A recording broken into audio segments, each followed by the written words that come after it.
一席嘅騎師莫雷拉咧，相信好多馬迷朋友咧都久仰佢嘅大名啦。馬會就邀請咗佢嚟咧做呢個公司騎師，客串一季㗎嚇。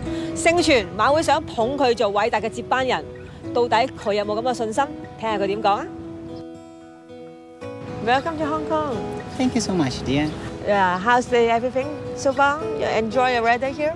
Oh, very much. I was looking forward to getting a place with such a nice weather like this one.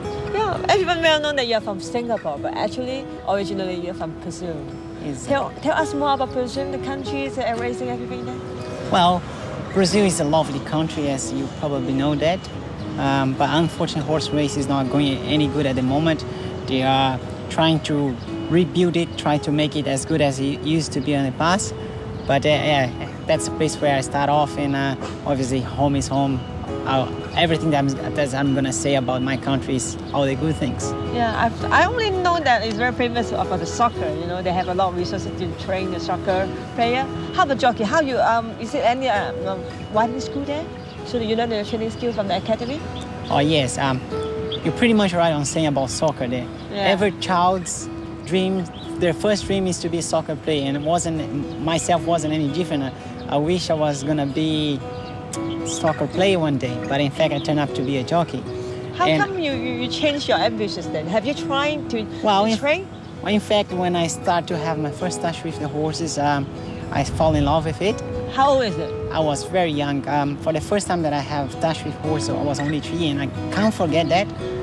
I really remember everything that has happened on that particular What's day. the occasion that you can get in touch with the horse? Well, my story is a little bit long and funny story. It's okay, share with us, you know? Yeah. When I was 3 years old, my mom took me to her father's farm, and that was the first time that I rode a horse in my life. Obviously, very young, but I still remember very well. And like 5 or 6 years later, with friends, we start to steal horses, those work horses that work with people on the road.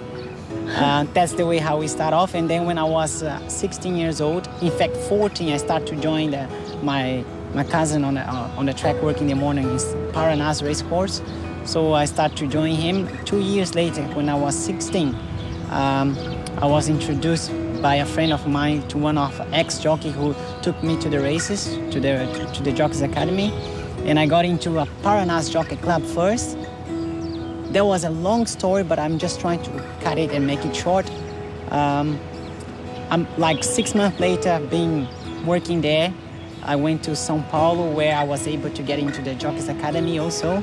And the Jockeys Academy over there is pretty straightforward. I mean, they give you targets, and if you don't make it in time, they may ask you to leave. So it was really tough time to myself over there, but fortunately I was able to make it. So you think yourself is a talented jockey? Talented, you know, are you talented? Inborn, you know? I think I'm a blessed. God has gave me, I would say, a talent. I would say that. And he gave me, I say I'm a blessed because I do what I really love to do. I mean, horses just got into my heart, and I don't see myself doing any other things of not being work with horses. I mean, I really love it. So by what occasion you got a chance to further your career in Singapore? Well, the way how I got there was a quick and funny story also. One day I was talking with a friend of mine in just after the track work in São Paulo, and this guy has mentioned to me I was wasting my time for not leaving the country because, as I said, horse racing over there is down at the moment. And then I just said to him that if the opportunity had come, I would take it straight away, but it still hadn't come yet. And then, like 2 weeks later, there was a call. My home phone ringing, and I just picked up the phone, and there was a guy called Eurico da Silva who said to me, "Look, Joe, I heard that you are interested in leaving the country. So if you are, what about if you come to Singapore?" I said, "I'm taking it." I just went to Singapore. I was just trying my luck, and as you all know, things went really good to me over there. People really gave me opportunities.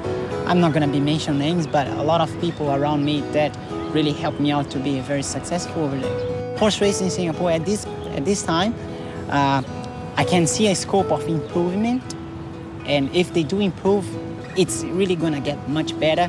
I wouldn't say that it's gonna even get close to Hong Kong racing because here is really competitive, but over there is a nice place too. Wow, it's really a record. 8 winners in a day with 8 runners. How can you make it?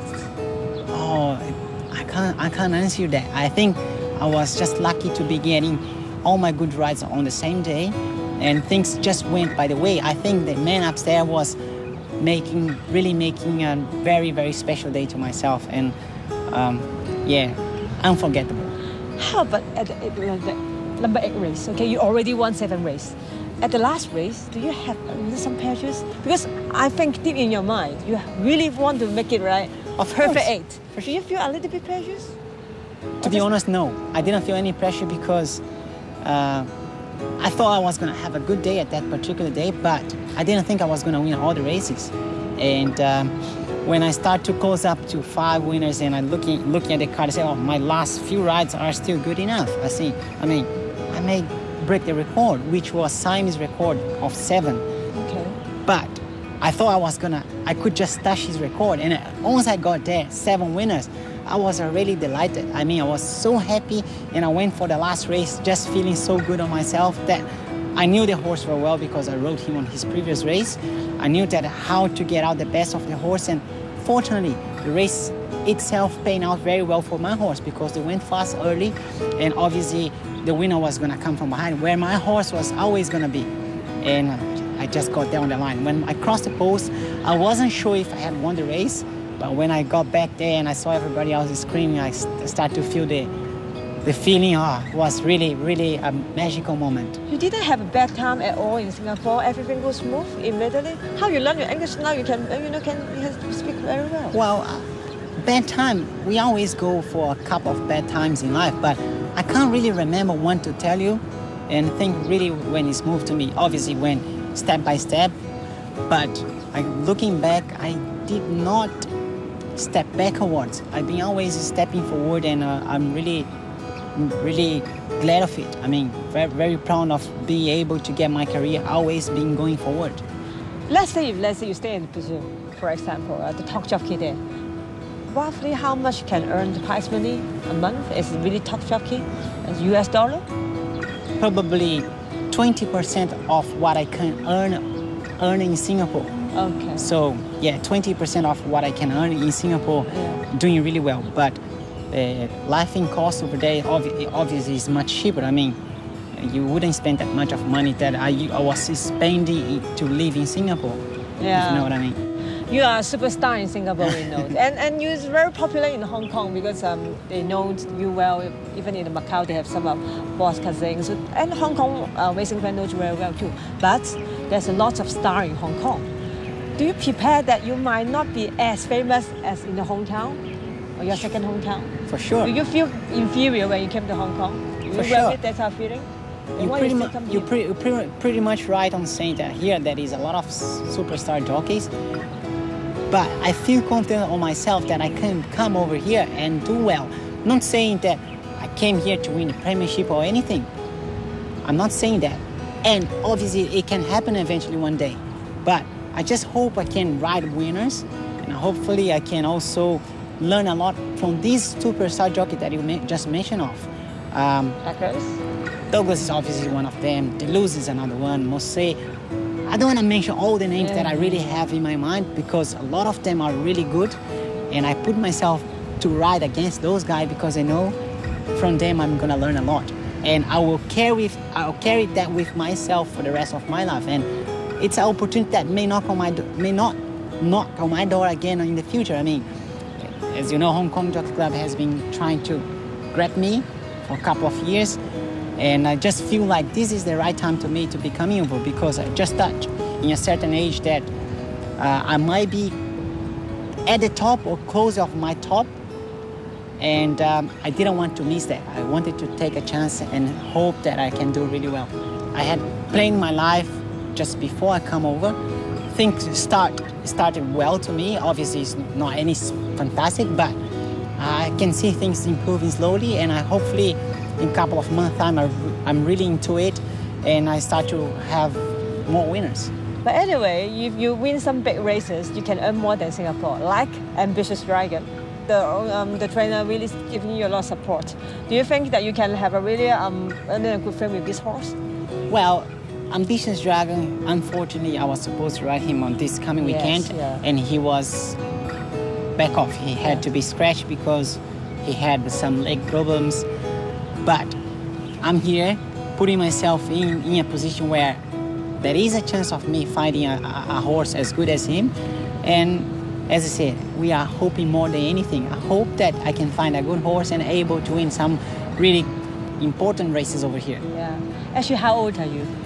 30. 30? Oh, Yeah. you look so young. But Thank you. But it's really should I say, it's a golden time for a jockey at this age, because they're already mature with a lot of experience and still, a lot of energies. Yeah, I pretty much agree. I think I came on the right time, and I think I can really do well over here. Yeah, okay. So, Tony Mira give you a lot of support. You have a very nice win on Happy Valley for him. Still can improve for the horse?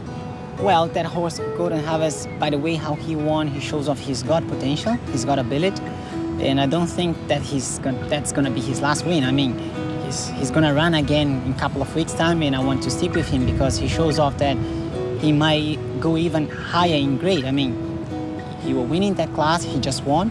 He will go up in class, and I think he can make it and maybe win another race. So, another race. I mean, yeah, he's a nice horse. Tony was very kind to put me on that horse.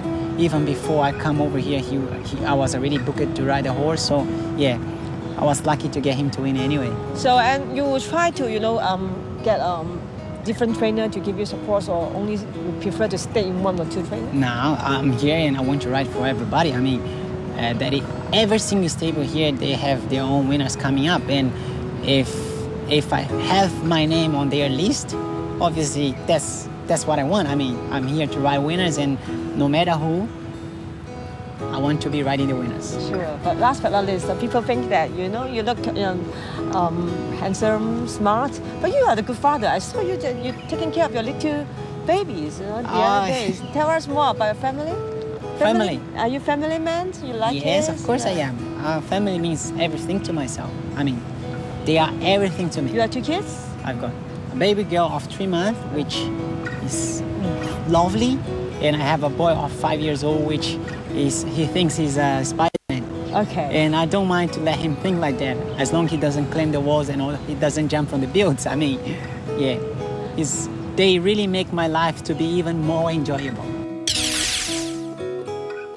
It's probably one of the best achievements that I've done in my life's career. It was such a pleasure to myself also be sharing that great moment of my life with a lot of friends and people who were there enjoying the race.